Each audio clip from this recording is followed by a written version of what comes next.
இப்போ நம்ம வந்து டூப்ளெக்ஸ் ஃபில்டரை வந்து எப்படி க்ளீன் பண்ணோம் அப்படின்றத இந்த வீடியோவில் நம்ம பார்க்க போகிறோம். இப்போ எப்படி க்ளீன் பண்ணுறோம், அதுக்கு முன்னாடி வந்து எப்போல்லாம் நம்ம க்ளீன் பண்ணலாம் அப்படின்றத நான் சொல்லிடுறேன். இப்போ வந்து ஒரு சர்டன் பீரியட், இப்போ வந்து இந்த டூப்ளெக்ஸ் ஃபில்டர் வந்து பார்த்தீங்கன்னா 27/6/2020 வந்து க்ளீன் பண்ணிக்கிறாங்க. அதுக்கப்புறம் வந்து பார்த்தீங்கன்னா ஒரு நெக்ஸ்ட் மந்த்து ஒரு 1 month ஒன்ஸ் க்ளீன் பண்ணுற மாதிரி செட் பண்ணலாம். அப்படி இல்லைனா ஒரு 15 days ஒன்ஸ் க்ளீனிங் அப்படின்ற மாதிரி ரொட்டீன் மெயின்டெனன்ஸ் பண்ணலாம்.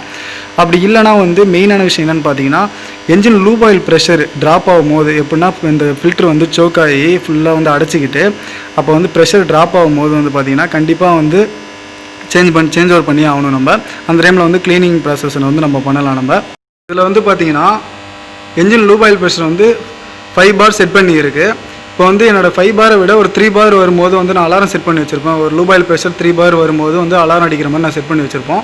அலாரம் வரும். அதுக்கப்புறம் பார்த்தா 3 bar விட கம்மியாகும் போது என்ஜின் வந்து ட்ரிப் ஆகிற மாதிரி எப்படின்னா ஸ்டாப் ஆகிற மாதிரி செட் பண்ணி வச்சுருப்போம். இப்போ நம்ம ப்ராப்பராக வந்து பெராமீட்டர் வந்து நம்ம வாட்ச் பண்ணும்போது இப்போ என்ஜின் ப்ரெஷர் வந்து ட்ராப் ஆகிறது நமக்கு தெரியும். அப்படி தெரியும் போது நம்ம வந்து சேஞ்ச் ஓவர் அப்படின்ற ஒரு விஷயத்தை நம்ம பண்ணலாம். நம்ம சேஞ்ச் ஓவர் அப்படின்றது ஒன்றுமே கிடையாது. இந்த ஹேண்டில் இருக்குல்ல, இந்த ஹேண்டில் வந்து இப்போ வந்து இந்த சைடு இருந்ததுன்னா வந்து நம்ம இப்படி மாற்ற வேண்டியதான். அதுதான் வந்து சேஞ்ச் ஓவர் அப்படின்னு நம்ம சொல்லுவோம். நம்ம ஆக்சுவலாக வந்து எல்லா இதுவும் நீங்கள் வீடியோலாம் நிறையா பார்த்துருப்பீங்க. நீங்கள் டூப்ளெக்ஸ் ஃபில்டர் வந்து ஹேண்டில் எந்த சைடு இருக்கோ அந்த சைடு என்ன ஆகுதுனோ, ஹேண்டில் வந்து எந்த சைடு இல்லையோ அந்த சைடு வந்து ஸ்டாண்ட் பை அப்படின்னு ஆல்ரெடி க்ளீன் பண்ணி வச்சுருக்காங்க அப்படின்றது உங்களுக்கு எல்லாத்துக்குமே தெரியும் நிறைய பேருக்கு. ஆனால் ஆக்சுவலாக அப்படி பார்க்கக்கூடாது.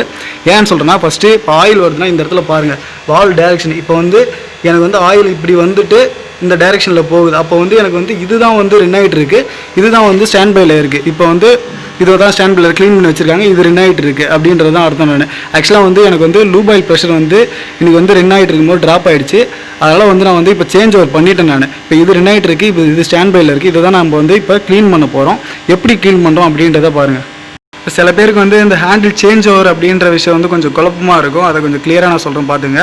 இப்போ வந்து பார்த்தீங்கன்னா எனக்கு வந்து இந்த ஃபில்டர் என்ன ஆகுது எனக்கு இப்போ அதை நான் எப்படி கன்ஃபார்ம் பண்ணேன்னு பார்த்தீங்கன்னா, இங்கே பாருங்கள், அந்த ஹேண்டில் கிட்ட எனக்கு ஆயில் ஃப்ளோ வந்து எனக்கு இப்படி வந்துட்டு இந்த டைரெக்ஷனில் போகுது. அதனால் வந்து எனக்கு இந்த டைரெக்ஷன் இந்த ஃபில்டர் தான் வந்து ரன் ஆகிட்டு இருக்குது, இது வந்து ஸ்டாண்ட் பையில் இருக்குது அப்படின்றத நான் கன்ஃபார்ம் பண்ணிப்பேன். இப்போ பாருங்கள், நான் லிவரை வந்து சேஞ்ச் பண்ணுறேன். பாருங்கள், இப்போ வந்து இந்த லிவரை வந்து என்ன பண்ணுறேன், நான் சேஞ்ச் பண்ணுறேன்.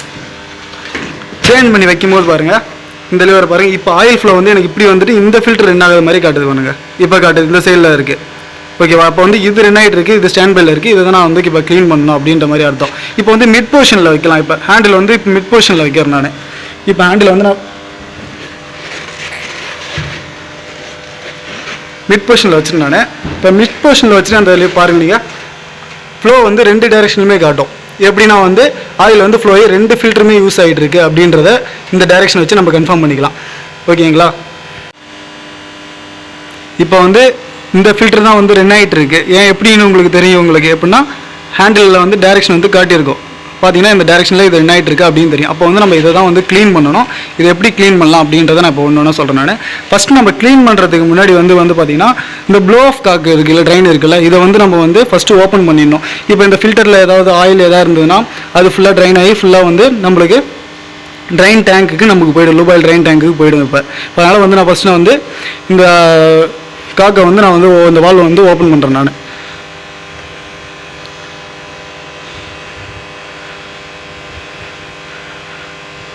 ஃபுல்லாக நான் ஓப்பன் பண்ணிட்டேன். நான் ஓப்பன் பண்ணிட்ட பிறகு இங்கே பாருங்கள், இப்போ பர்ஜ் காக்கு, இதுதான் பர்ஜ் காக்குன்னு சொல்லுவோம். இப்போ இந்த பர்ஜ் காக்கி நான் ஓப்பன் பண்ணிடுறேன்.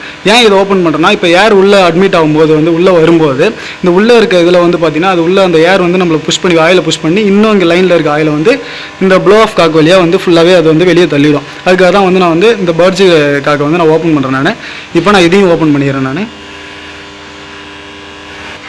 நம்ம பர்ஜ் காக்கை ஓப்பன் பண்ணிவிட்டு நம்ம ஓப்பன் பண்ணி ஃபுல்லாக ஓப்பன் பண்ணிட்டோம். ஃபுல்லாக ஆயில் ஃபுல்லாகவே ட்ரைன் ஆகிடுச்சு. இதுக்கப்புறம் வந்து இந்த நெட் இருக்குல்ல, இந்த நெட்டை வந்து நம்ம வந்து ஓப்பன் பண்ண வேண்டியதான். நம்ம ஓப்பன் பண்ணிவிட்டு இந்த டூப்ளெக்ஸ் ஃபில்டருக்கான கவரை வந்து நம்ம ரிமூவ் பண்ண வேண்டியதான்.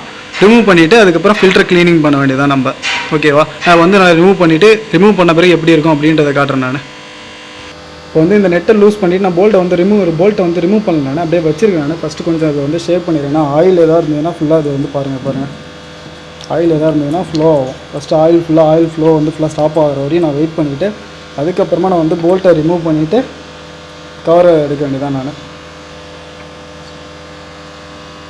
நான் போல்ட்டை நான் ரிமூவ் பண்ணிவிட்டேன். நான் ரிமூவ் பண்ணிவிட்டு எப்போவுமே வந்து ஒரு எக்யூப்மெண்ட்டை வந்து ஹேண்டில் பண்ணும்போது, ஒரு க்ளீன் பண்ணும்போது நம்ம அதுக்கான டூல்ஸை வந்து நம்ம எப்போவுமே நம்ம பக்கத்துலேயே வச்சுக்கணும். நம்ம பாருங்கள், ரிமூவ் பண்ணி தனியாக வச்சாச்சு. இப்போ வந்து இந்த டூப்ளெக்ஸ் ஃபில்டரோட கவரை வந்து ரிமூவ் பண்ண வேண்டியதான். ரிமூவ் பண்ணிவிட்டு ஃபில்டரை க்ளீன் பண்ண வேண்டியதான். இப்போ பாருங்கள், அந்த கவரை வந்து ரிமூவ் பண்ண வேண்டியதான்.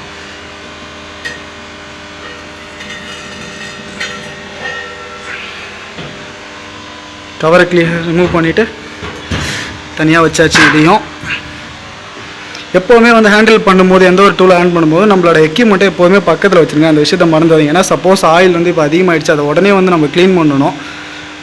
அதனால் வந்து நம்ம எப்போதுமே நம்மளோட டூல்ஸ் நம்ம எப்போதுமே பக்கத்துலேயே வச்சுக்கணும். இப்போ பாருங்கள், இதுதான் வந்து டூப்ளெக்ஸ் ஃபில்டர். உள்ளே இருக்க அந்த ஒயர் காஸ் அரேஞ்ச்மெண்ட், அந்த 5 மைக்ரான்ஸ், என்ன சொல்கிறது, ரொம்ப மைன்யூட்டான ஃபில்டர் இது. ஒரு 5 மைக்ரான் to 30 மைக்ரான்ஸ் அந்த அளவுக்கு பார்ட்டிகிள்ஸ் வந்து இது ஃபில்டர் பண்ணுது. பாருங்கள் எவ்வளோ சோக் ஆகிருக்கு, எவ்வளோ ஃபுல்லாகவே பிளாக் ஆகிருக்கு, சோக் ஆகிருக்கு பார்த்துங்க, அடைச்சிட்டு இருக்குன்னு பாருங்கள். இதனால தான் வந்து என்னோட இன்ஜின் லூப் ஆயில் வந்து ப்ரெஷர் வந்து எனக்கு ட்ராப் ஆச்சு. இப்போ நான் அதை க்ளீன் பண்ண உடனே என்னோட லூப் ஆயில் ப்ரெஷர் வந்து இன்க்ரீஸ் ஆகிடும். இப்போ நான் அந்த க்ளீனிங் ஒர்க்கு தான் பார்க்க போகிறேன். இது வந்து நான் வந்து மேக்ஸிமம் டீசல் இல்லைனா டீசலில் வச்சு க்ளீன் பண்ணிவிட்டு அதுக்கப்புறம் வந்து நான் கம்ப்ரஸ்ட் ஏரை யூஸ் பண்ணி நான் வந்து ஃபுல்லாக நான் வந்து க்ளீன் பண்ணிவிட்டு நம்ம மறுபடியும் ஃபிட் பண்ணுற வேண்டியதான். நான் பக்கத்துலேயே வந்து நான் சொன்னல, எப்போதுமே டீசல் எப்போதுமே வந்து ஒரு எக்யூப்மெண்ட்டை பக்கத்துலேயே வச்சுக்கணும். போயிட்டு அதுக்காகலாம் தேடிட்டு டைம்லாம் எடுத்துகிட்டு இருக்கக்கூடாது நம்ம. இப்போ பார்த்தீங்கன்னா ஃபில்டர் உட்கார்ற இடம், இந்த இடம் ஃபுல்லாகவே வந்து இந்த பிளேஸு ஓரிங் விசிட்டாக வராது, அந்த இடம், இந்த கார்னரு எல்லாமே ஃபுல்லாக க்ளீன் பண்ணியாச்சு.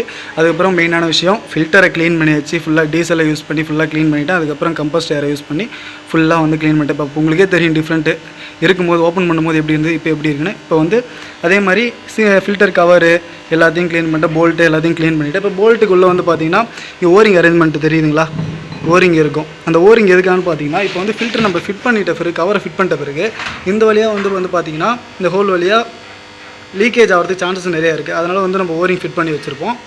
சரிங்களா? இப்போ வந்து இதுக்கப்புறம் வந்து ஃபில்டரை நம்ம ஃபிட் பண்ண வேண்டியதான். ஃபில்டரை வந்து க்ளீன் பண்ணியாச்சு, அதோட பிளேஸில் ஃபிட் பண்ணியாச்சு. இதுக்கப்புறம் வந்து நம்ம வந்து கவரை ஃபிட் பண்ணிவிட்டு டைட் பண்ணிவிட்டு செக் பண்ண வேண்டியதான் ஓகேவா இல்லையான்னு. ஃபில்டர் கவரை வந்து ஃபிட் பண்ணியாச்சு. இதுக்கப்புறம் நம்ம என்ன பண்ண வேண்டியதான், இந்த ப்ளோ ஆஃப் காக் ஓப்பன் பண்ணியிருந்தால அந்த ஓப்பன் பண்ண ப்ளோ ஆஃப் காக்கை வந்து நம்ம இப்போ வந்து டைட் பண்ணிட வேண்டியதான். ஃபுல் டைட் பண்ணிவிட்டு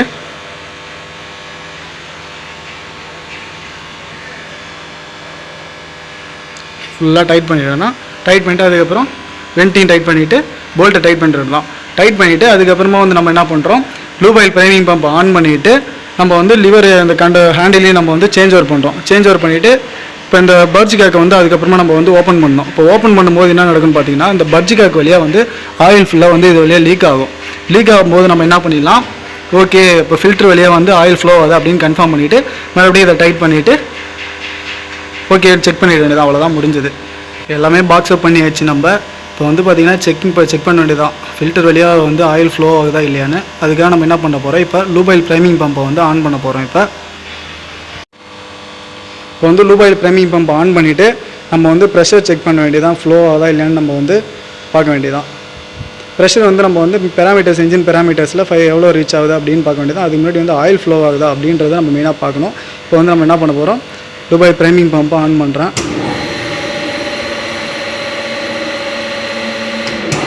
பம்பை ஆன் பண்ணிட்டேன். இப்போ வந்து நான் வந்து ஃபில்டருக்கு கிட்டே போயிட்டு நான் என்ன பண்ண போகிறேன், அந்த பர்ஜி கேக்கை ஓப்பன் பண்ண போகிறேன். இப்போ அந்த பர்ஜி கேப்பை ஓப்பன் பண்ணால் இப்போ வந்து எனக்கு அந்த ஹேண்டில் நான் சேஞ்ச் பண்ணிட்டேன், நான் ஆயில் ஃப்ளோக்கு சேஞ்ச் பண்ணிட்டேன். இப்போ வந்து நான் வந்து ஓப்பன் பண்ணி என்ஷூர் பண்ணிக்க போகிறேன், நான் ஆயில் வருதா இல்லையான்னு. பாருங்கள், ஆயில் வருது பாருங்கள். ஓப்பன் பண்ணுறேன், ஓப்பன் பண்ணி ஆயில் வருது. ஓகே, அப்போ வந்து ஃப்ளோ வந்து ஃபில்டர் வழியாக ஃப்ளோ ஆகுது, ஆயில் ஃப்ளோ ஆகுது அப்படின்னு கன்ஃபார்ம் பண்ணிட்டேன். இன்னொரு வாட்டி ப்ரெஷரையும் நான் செக் பண்ணிக்கணும். ஏன்னா வந்து ஃபஸ்ட்டு வந்து என்னோடய லூப் ஆயில் ப்ரெஷர் வந்து 3 ஆகியிருந்தால் தான் நான் செக் பண்ணேன். இப்போ நான் ப்ரெஷர் செக் பண்ணுறேன். Okay, engine loop oil pressure வந்து 4 ஆகுது. இது வந்து லூப் ஆயில் பம்ப் 2 ஆகிறதால இந்த 4 பார் காட்டுது. என்னோடய main engine loop oil pump வந்து கீழே இருக்குது. இது 2 ஆகும்போது வந்து பார்த்திங்கன்னா இந்த பம்ப் 2 ஆகும்போது எனக்கு வந்து இந்த 5 பார் அப்படின்றது ரீச் ஆகுது.